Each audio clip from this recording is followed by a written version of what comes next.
Comment créer un business résilient? C'est le sujet de cette vidéo dans laquelle on va voir dans un premier temps mon histoire vis-à-vis de la résilience et surtout quelles erreurs j'ai pu commettre qui m'ont coûté énormément de temps et d'argent. Puis, je vous expliquerai dans un second temps comment, si je revenais un an en arrière, j'aurais géré la gestion de la résilience de mon entreprise et surtout à quel moment est-ce qu'il faut commencer à chercher de la résilience et de quelle manière le faire tout simplement. Et enfin, on verra dans un dernier temps ma stratégie ultime pour créer de la résilience dans un business en ligne, que ce soit du e-commerce, de la création de contenu ou autre. Et bien c'est parti, on rentre tout de suite dans la première phase de cette vidéo. Mais avant de rentrer dans la première phase, eh bien j'aimerais simplement vous rappeler la définition du mot résilience, parce que peut-être que vous n'êtes pas 100% à l'aise avec ce dernier. Et bien la définition officielle de la résilience, c'est la capacité à se reconstruire après une crise, ou du moins la capacité à continuer à exister après une crise. Donc par exemple, si on applique ça aux relations humaines, la résilience, si une personne est résiliente, par exemple, elle pourra facilement se remettre d'une rupture amoureuse. Une personne résiliente, au bout d'un mois, elle va réussir à passer au-dessus de la rupture et à se reconstruire, à redevenir heureuse, etc. Une personne non résiliente, en revanche, sera triste et sera en dépression pendant 5-6 mois. C'est exactement pareil pour un business. En fait, la résilience, c'est que si par exemple, dans mon cas, YouTube décide de tuer ma chaîne YouTube, est-ce que malgré le fait que j'ai plus ma chaîne YouTube, je continue à avoir une construction d'audience, je continue à avoir des gens qui me suivent, je continue à avoir des gens qui achètent mes formations, je continue à avoir du chiffre d'affaires, etc. Bref, est-ce que mon entreprise peut prospérer malgré une crise? En gros, c'est plus ou moins ça qu'on veut se demander avec la résilience. Et bien maintenant que ça c'est mis de côté, on va pouvoir rentrer dans le vif du sujet, qui est donc d'abord mon histoire vis-à-vis de la résilience. Revenons justement 1 an et demi auparavant, pour que je vous explique un petit peu comment j'ai géré ça au début de mon entreprise. Donc il y a 1 an et demi, ça faisait peut-être 2 ou 3 mois, que je faisais environ entre 10 et 20 000 euros de chiffre d'affaires avec mon entreprise. Donc je commençais à gagner un petit peu d'argent, et à cette époque, j'étais encore au lycée. Et comme vous pouvez vous en douter, quand je commençais à faire ce chiffre d'affaires-là, que je m'ennuyais tous les jours au lycée et que je lisais une centaine de livres par an, naturellement dans l'équation, je voulais enlever un élément qui était le lycée, quoi. Je voulais avoir beaucoup plus de temps pour développer mes projets, pour apprendre, etc. Et du coup, moi je me suis dit, ok, c'est une décision qui dans notre société est vraiment pas facile à assumer. Déjà, il faut que je défende la décision auprès de mes parents, et ensuite, il faut que je puisse assumer le fait de pas aller au lycée. Donc ça veut dire de pas faire d'études, et donc de pas avoir de diplôme de sécurité pour justement pouvoir avoir un emploi si un jour je souhaite gagner de l'argent autrement. Du coup, il fallait que je passe du stade, oui, c'est cool, je fais de l'argent sur Internet, ça fait 4 mois que j'ai gagné 10 000 euros sur Internet, youhou, on s'éclate, au moment où je puisse dire, en fait, non, j'ai un business qui est résilient, j'ai un business qui, même si YouTube s'effondre, continuera à exister, j'ai un business qui pourra continuer à faire du chiffre d'affaires pendant 5, 10, 15 ans, et qui est pas fragile, quoi, qui au moindre souffle de vent va s'envoler, et du coup je vais être laissé avec rien, pas d'études et pas de diplôme. Il fallait que je puisse assurer ça devant mes parents et devant la société en général. Du coup, en fait, à partir du moment où je gagnais 10 000 euros par mois avec mon entreprise, c'était mon seul focus business. La seule chose que je voulais faire, c'était gagner en résilience. Et du coup, comment est-ce que je voulais procéder? C'était en diversifiant mes sources de revenus.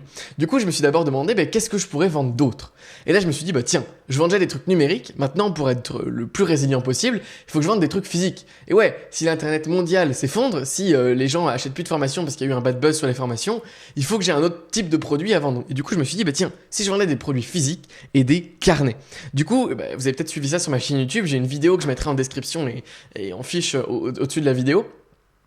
Qui récapitule toute mon aventure en détail de comment j'ai lancé justement ma marque de carnet, mais j'ai effectivement, du coup à l'époque, lancé une marque de carnet pour gagner en résilience. C'était un domaine sur lequel j'avais pas beaucoup d'expérience, j'avais fait peut-être 10 sites en dropshipping, dont 3 avaient marché peut-être.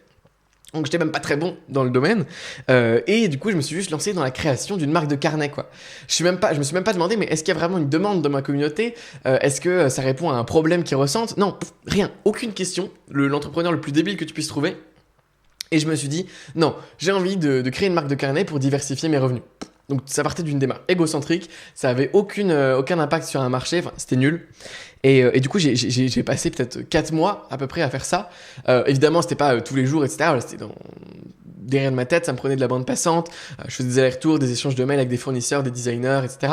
Mais voilà, c'était quand même un projet qui m'a pris du coup 4 mois environ, peut-être une trentaine d'heures au total, et surtout bien 4000 € à créer pour une marque qui n'a tout simplement pas fonctionné. Faut dire aussi que j'ai pas forcément persévéré et qu'au final, je vais quand même recapitaliser là-dessus prochainement, donc pas vraiment un problème, mais c'était quand même un pari énorme, quoi. C'est-à-dire que j'avais pas beaucoup de fonds pour lancer des nouveaux projets, je gagnais pas beaucoup d'argent depuis très peu de temps, et là je me disais tiens, je vais me lancer dans quelque chose de complètement nouveau. Non, j'avais pas encore complètement compris comment marchaient les formations, comment je pouvais développer mon chiffre d'affaires, etc. Et pourtant je me diversifiais déjà, je m'éparpillais en fait, plutôt que de gagner en résilience, c'était vraiment de l'éparpillement. Donc première erreur. Puis ensuite du coup je me suis dit ok, bon, en fait non, je vais pas gagner de résilience vis-à-vis des carnets, je vais gagner de la résilience vis-à-vis de la manière dont les gens me découvrent. Du coup, je suis allé sur LinkedIn, je suis allé sur TikTok, je suis allé sur Instagram, j'ai essayé de buzzer sur tous ces réseaux-là de manière complètement abjecte. C'était pas très intelligent parce que c'était pas des stratégies pérennes ou que je pourrais tenir pendant plusieurs années, etc. Non, c'était vraiment le but, c'était de buzzer le plus possible et du coup de faire des contenus un petit peu putaclic dont je ne suis pas fier aujourd'hui. Puis ensuite, je me suis dit, tiens, je vais faire un abonnement pour avoir une base en récurrent, quoi, tous les mois qui arrivent, 2000 € assurés. J'ai testé, ça n'a pas marché non plus. Et ensuite, voilà, je me suis dit, putain, faut que je me renseigne absolument sur les investissements pour que finalement mes investissements, mes dividendes ou mes loyers locatifs puissent financer mon train de vie au quotidien, quoi. Et qu'ensuite, même si mon business s'effondre, j'ai des revenus qui viennent d'ailleurs, quoi. Et du coup, je me suis intéressé vachement aux investissements. J'ai peut-être mis 30 000 € dedans avant septembre de l'année dernière. J'ai fait tous ces trucs-là. Tout ça dans l'optique de gagner en résilience, justement. Et chacune de ces actions, au final, ne m'a pas fait gagner en résilience. Et deux, surtout, était complètement contre-productif pour mon business parce que je m'éparpillais. Je passais pas du temps à développer mon activité. Et surtout, je passais pas du temps à apporter de la valeur à mon audience. Je passais juste du temps je partais dans une sorte de fantasme, quoi. Donc maintenant que je vous ai dit ça un petit peu, j'aimerais vous dire comment est-ce que je ferais de manière idéale si je devais recommencer aujourd'hui. Et aujourd'hui, déjà, la première des choses, c'est que je ne chercherai pas à gagner en résilience avant d'avoir optimisé au maximum ce qui marchait. C'est-à-dire que, en fait, dans tous les livres business, en fait, dès que tu écoutes un entrepreneur qui a réussi, il va te dire en gros, moi j'avais trouvé un mécanisme qui marchait et je l'ai répliqué et je l'ai optimisé au maximum. J'ai fait ça, c'était mon one thing. J'ai fait ce truc-là comme un acharné pendant des années. Et quand ça a marché, j'ai commencé à me dire, avec toute ma fortune, je vais peut-être commencer à investir dans d'autres projets. Mais seulement après avoir fait peut-être 1 million de chiffre d'affaires par an avec ce levier-là, il est passé à un autre. Et en fait, moi, mon levier qui marchait bien à l'époque, c'était les tunnels de vente. Moi, je faisais de la publicité sur YouTube et Facebook. Cette publicité-là, elle redirigeait vers une série de 4 vidéos gratuites qui expliquaient ce que c'était que ma méthode et qui faisait des démonstrations. Et ensuite, il y avait un achat de formation qui allait. Et c'est grâce à ça que je faisais mon chiffre d'affaires, en fait. Et en fait, cette verticale-là, ce mécanisme-là, je l'avais pas du tout optimisé au maximum. C'est-à-dire que, comment est-ce qu'on sait quand on a optimisé au maximum ? C'est sur plusieurs facteurs. C'est par exemple sur les processus. Est-ce que j'y passe beaucoup de temps dans la journée ? Est-ce que je fais beaucoup de tâches répétitives ? Si oui, comment je peux optimiser toutes ces tâches en créant des processus ? Peut-être en automatisant également. Le temps de travail, est-ce qu'il est minimum par rapport à ça ? Est-ce que la qualité de ce que je propose est maximum ? Est-ce que je pourrais pas optimiser la qualité des textes, la qualité des pages, la qualité des vidéos ? Un autre truc à optimiser pour moi, par exemple, ça va être les taux de conversion. Parce que, donc, qu'est-ce que c'est qu'un taux de conversion ? Je vais vous expliquer ça rapidement. Si par exemple, il y a 10 personnes qui cliquent sur ma publicité, sur ces 10 personnes qui cliquent sur ma publicité, il y en a une qui laisse son mail. Là, on a un taux de conversion de 10% entre les gens qui cliquent sur mon site, qui voient ma page, et les gens qui décident de laisser leur mail pour voir le produit gratuit. Et ensuite, peut-être qu'une fois qu'on a fait nos 10% à cette étape-là, des personnes qui du coup laissent leur mail, il y en a peut-être encore que 0,5 qui vont acheter mon produit. Donc on a un taux de conversion de 50%. Du coup, sur ces trucs-là, comment est-ce que je vais faire pour, par exemple, changer le texte de ma page pour qu'il y ait plus de gens qui s'inscrivent, que ce soit pas un rapport de 10%, mais que ce soit un rapport de 20%, que pour 10 personnes qui viennent voir ma page, il y en a 20 qui s'inscrivent, il y en a 2 qui s'inscrivent, et que du coup on passe à 20% de taux de conversion. Et ça va avoir un impact drastique à la fin, parce que du coup ce sera pas une personne qui achète, mais 2, et du coup je serai 2 fois plus rentable à la fin. Du coup voilà, il faut aussi que j'optimise ces trucs-là avant de passer à autre chose. Et hyper important dans l'optimisation. Il faut surtout pas optimiser les revenus, c'est-à-dire il faut pas maximiser les revenus qu'on peut avoir. Non, c'est les trucs externes. Faut jamais chercher à mettre ça comme objectif. Faut jamais chercher à mettre comme objectif un nombre d'abonnés ou un nombre de revenus. Non, faut toujours mettre des choses qu'on peut contrôler. Du coup, par exemple, des taux de conversion, des processus, des niveaux de qualité, etc. Donc du coup voilà, ce que j'aurais fait en fait, si je revenais un an en arrière, c'est que je me serais carrément concentré sur les tunnels de vente et les vidéos YouTube, parce que clairement j'étais pas au maximum de ma forme à l'époque, et j'aurais clairement optimisé ces trucs-là sur des données que je peux contrôler en fait, qui sont justement le temps de travail, la qualité, le taux de conversion, les process, etc. Donc voilà, c'est ça ce que j'aurais dû faire en fait à l'époque, c'est que vraiment j'aurais pas dû me focaliser sur comment gagner en résilience, j'aurais dû d'abord me focaliser clairement sur comment est-ce que je peux optimiser mes verticales que j'ai actuellement, et une fois que ça aurait été fait, j'aurais dû le répliquer en l'occurrence d'un point de vue du produit, et ensuite commencer à chercher à me diversifier, à créer d'autres projets. Mais encore bien après, même pas encore aujourd'hui peut-être, mais peut-être encore dans un an. Donc voilà, c'est un peu ça que je vous conseille de faire. Et du coup, je vous conseille actuellement, petit conseil si je peux me permettre, de vous interroger sur où est-ce que vous en êtes, vous, dans votre aventure. Est-ce que vous en êtes au moment où il faut justement gagner en résilience, ou est-ce que cette vidéo, en fait, la suite de cette vidéo ne s'adresse pas forcément à vous, et il faut que vous restiez concentré sur, déjà, identifier votre verticale si vous ne l'avez pas encore trouvé, et si vous l'avez déjà trouvé, l'optimiser au maximum, tout simplement. Donc, pour moi, les 3 phases du business, c'est d'abord identifier la verticale, le mécanisme qui va faire que vous faites 10 000 euros par mois, puis l'optimiser pour faire 20 000 euros par mois de manière récurrente et que vous puissiez plus rien optimiser du tout. Et une fois que tout ça c'est fait, et vous cherchez à gagner en résilience. Et là, on passe dans la 3e phase qu'on va voir juste après, où on va créer soit plus d'eau, on va voir, ou bien de sauts. Bon alors pour gagner en résilience, il y a 2 options, il y a 2 grandes options. La première option, c'est de diversifier, la seconde option, c'est de prévenir. On va d'abord s'intéresser à la partie diversifier et puis on verra ensuite sur la partie prévenir. En gros, la partie prévenir, ce serait de l'investissement et de la trésorerie, la bonne gestion. Bon, ça, c'est 3 conseils que je vais vous donner à la fin, c'est très rapide. Et ensuite, la partie avant, c'est sur la diversification. Donc comment diversifier son entreprise ? Je vais prendre la métaphore de l'eau. Imaginons que vous ne dépendiez pas du tout de l'eau de France pour avoir votre eau au robinet, que vous ne savez pas brancher au réseau. Et bien là, du coup, votre but, c'est d'être résilient, évidemment, parce que si vous n'avez plus d'eau, vous mourrez, et vous ne voulez pas mourir. Du coup, vous voulez forcément avoir plusieurs sources d'eau en parallèle, au cas où il y a un aléa. En l'occurrence, vous voulez pas seulement avoir de l'eau d'un récupérateur d'eau de pluie qui vous permet de boire, parce que s'il s'arrête de pleuvoir pendant un mois à cause d'une sécheresse ultime, vous aussi vous mourrez quoi. Du coup, il vous faut un récupérateur d'eau et une source. Et vous voulez pas non plus avoir exclusivement une source, parce que si à un moment la source ça sèche, vous aussi vous mourrez. Du coup, vous voulez au moins avoir non pas 2 trucs distincts, parce que les 2 peuvent en fait capoter en même temps, mais 3. C'est comme exactement pour le stockage des données. On ne possède pas un fichier tant qu'on n'a pas 3 copies du même fichier. Moi, c'est ce que je me dis. Et je fais toujours au moins 5 copies du même fichier. Donc, du coup, c'est pareil pour l'eau. Et du coup, il va vous falloir plusieurs sources d'eau, en l'occurrence, pour pouvoir toujours être sûr d'être en vie, quoi. Donc, c'est exactement pareil pour le business. Il va falloir d'abord avoir plus de sources d'eau. Donc en l'occurrence de sources de prospects qui arrivent, de gens qui s'intéressent à vos produits et qui veulent les acheter. Et donc, encore une fois, la règle c'est qu'il faut minimum 3 sources d'eau, pas 1, pas 2, mais bien 3. Donc 3 sources d'acquisition en l'occurrence de prospects.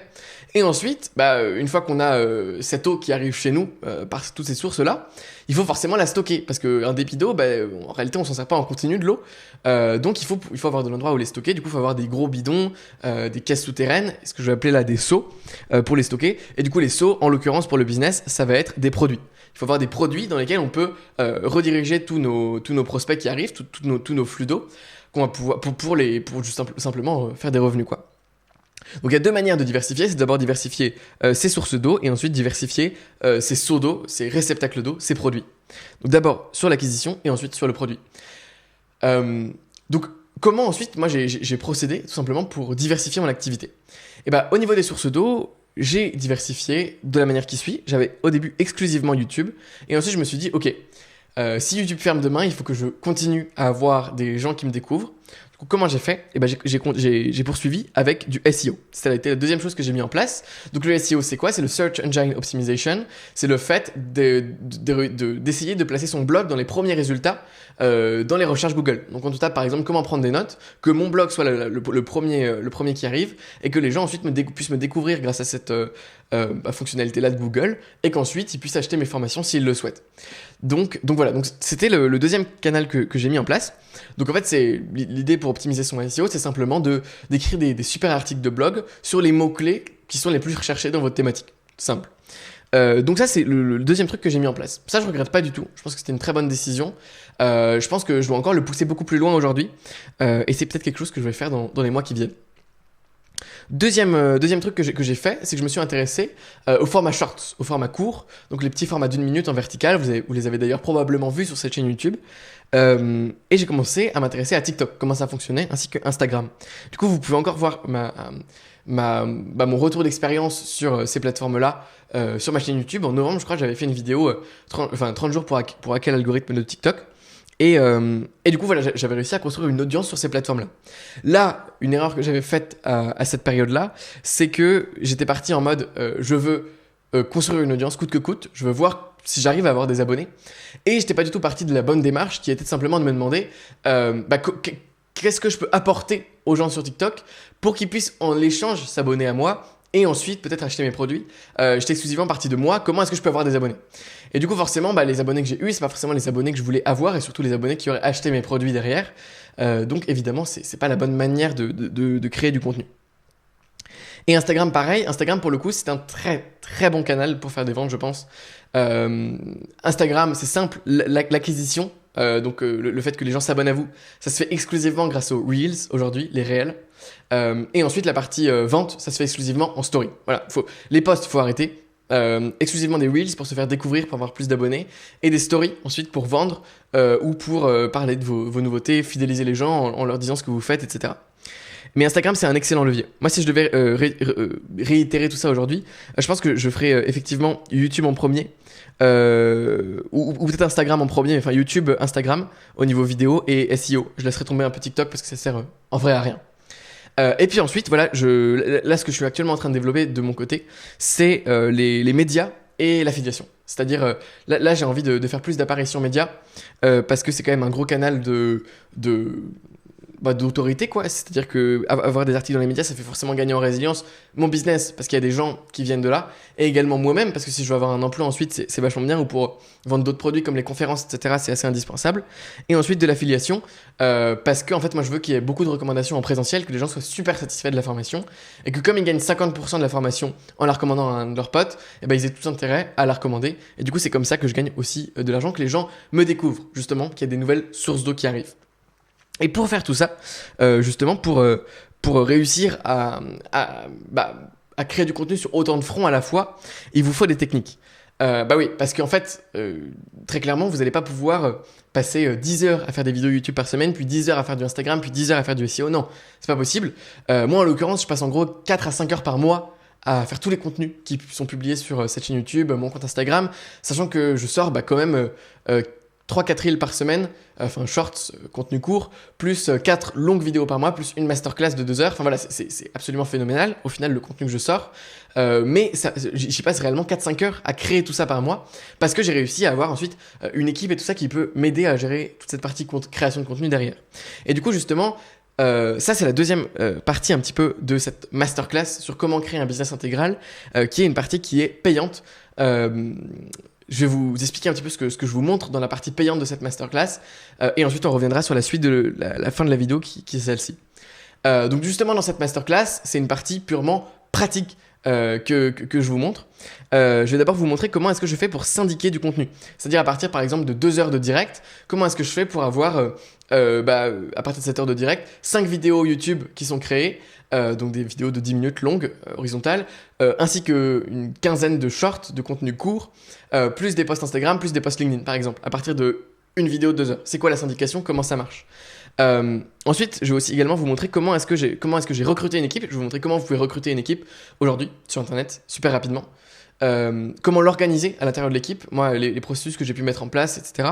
Plus comment organiser justement tout ce calendrier de publication, quoi, pour pas se sentir débordé, pour pas toujours avoir des coups de sueur pendant la nuit parce que on a oublié de publier le TikTok du jour, ou oh là là, faut en permanence être en train de courir derrière notre contenu. Non, moi j'y passe 5 heures par mois et c'est réglé. Le mois suivant j'y repasse 5 heures et c'est réglé.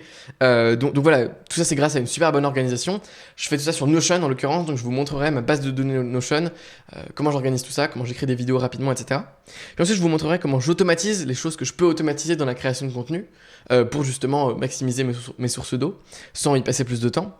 Puis je vous montrerai comment est-ce que j'ai fait pour développer une liste mail de plus de 20 000 personnes et comment je fais pour, encore une fois, passer en gros 10 minutes par semaine à écrire une newsletter. Plus comment faire des lead magnets en fonction de ce que vous voulez vendre et de votre audience, de votre thématique également. Et enfin, je vous montrerai comment concevoir et vendre un produit, comment avoir la bonne démarche pour créer le produit qui va vous permettre justement de vous diversifier et de gagner en résilience. Et donc, la masterclass, elle coûte 127 € en tarif régulier. Et là, pendant une semaine, elle coûte seulement 47 €. Donc, voyez dans la description si la promotion est encore valable. Voilà, si vous souhaitez découvrir cette partie-là, le lien, c'est le premier dans la description. Et il y a une promotion de une semaine pour avoir la formation à 47 € directement. Voilà, donc maintenant revenons à la partie explication. C'était simplement pour vous présenter l'offre. Si vous souhaitez la prendre, elle est là.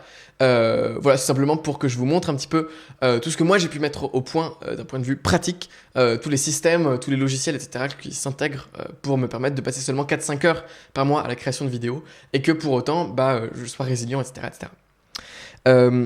Passons maintenant du coup à la partie produit directement pour poursuivre après la partie source. Parlons d'abord de la philosophie pour créer des nouveaux produits. Il faut garder en tête que diversifier pour diversifier, c'est abject. Ça sert littéralement à rien.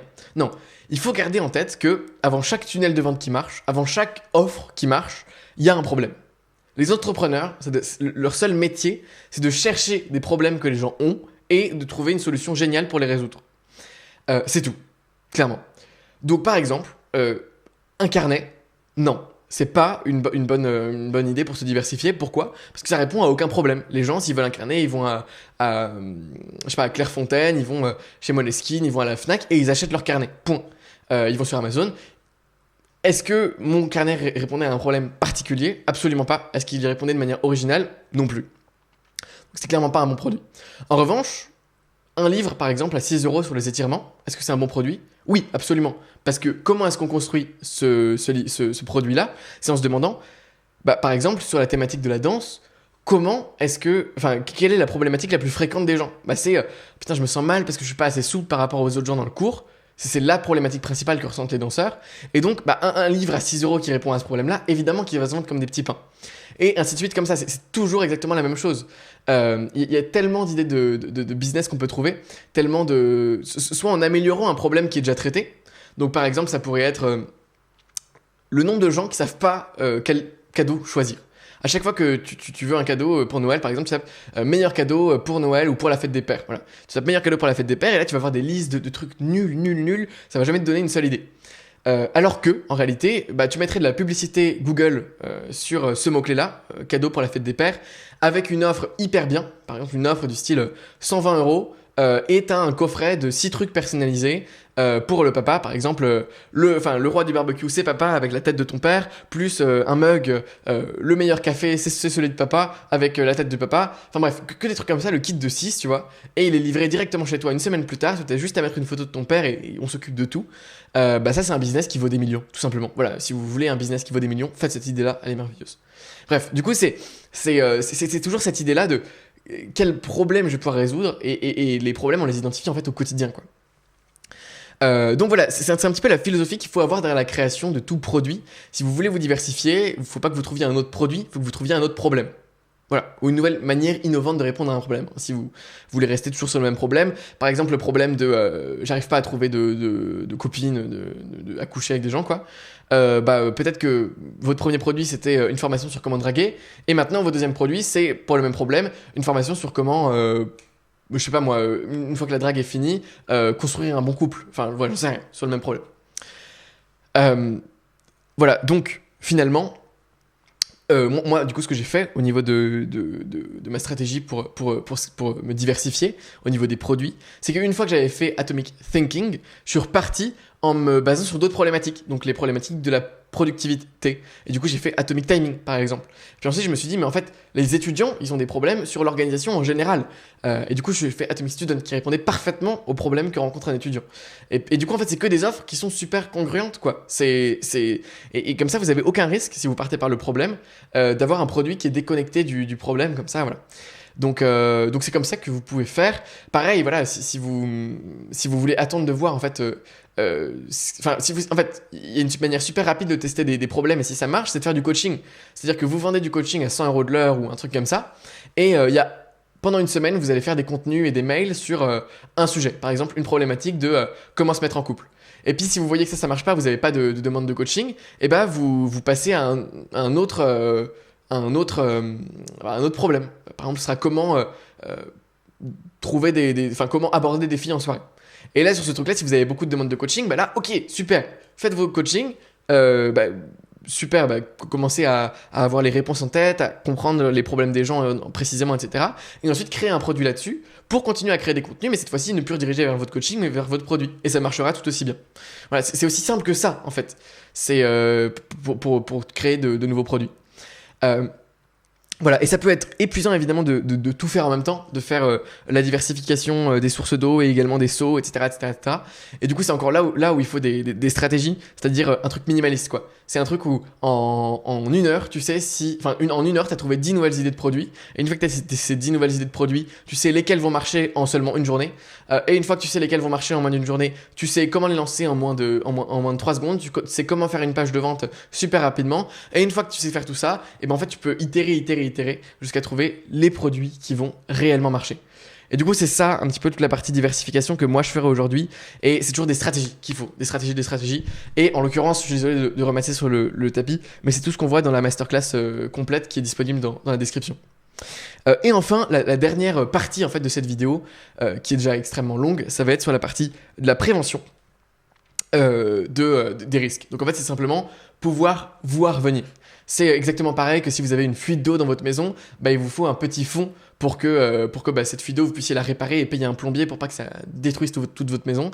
C'est pareil pour le business. En l'occurrence, moi, ma philosophie sur la trésorerie, c'est que je prends mes dépenses fixes dans un mois. Donc en gros, par exemple, je sais que je vais dépenser peut-être 2 000 € en prestations de services tous les mois, plus peut-être 2 000 € en publicité, donc 4 000 € par mois. Hop, allez, ça c'est bon. C'est des dépenses fixes que je peux pas éviter, plus peut-être 1 000 € par mois, donc 5 000 €. Et ensuite, je vais prendre ce chiffre-là, 5 000 €. Et ensuite, je vais le multiplier tout simplement par 3. Et je vais avoir 3 mois, en gros, de trésorerie auxquels je ne toucherai absolument pas. Donc, en l'occurrence, je vais avoir en gros 15 000 € sur un compte en banque qui vont me permettre d'amortir. Et ces trucs-là, je considère comme indisponibles. C'est-à-dire que j'oublie complètement qu'ils sont là et je les garde de côté. Passons maintenant à la dernière partie de cette vidéo qui est en fait à propos du concept Passons maintenant à la dernière partie de cette vidéo qui est en fait au sujet de ma stratégie d'investissement qui est celle de l'entrepreneur conscient. Cette stratégie, c'est mon ami Baba Bear, Baba de la chaîne Baba Bear qui me l'a un petit peu transmise et j'ai envie de la transmettre à mon tour à vous dans cette vidéo. Cette philosophie, elle consiste simplement à dire que plutôt que de passer du temps à se renseigner sur la bourse, sur les finances, les cryptos ou je ne sais quoi, qui sont des sujets en fait qui ne vous font absolument pas progresser en tant qu'humain, parce que vous vous renseignez sur un ensemble de jeux qui sont complètement fictifs, inventés sur un système fictif, qui à la base repose sur une unité fictive qui est l'argent. L'argent n'existe que parce que beaucoup de gens croient en fait que l'argent existe au même moment.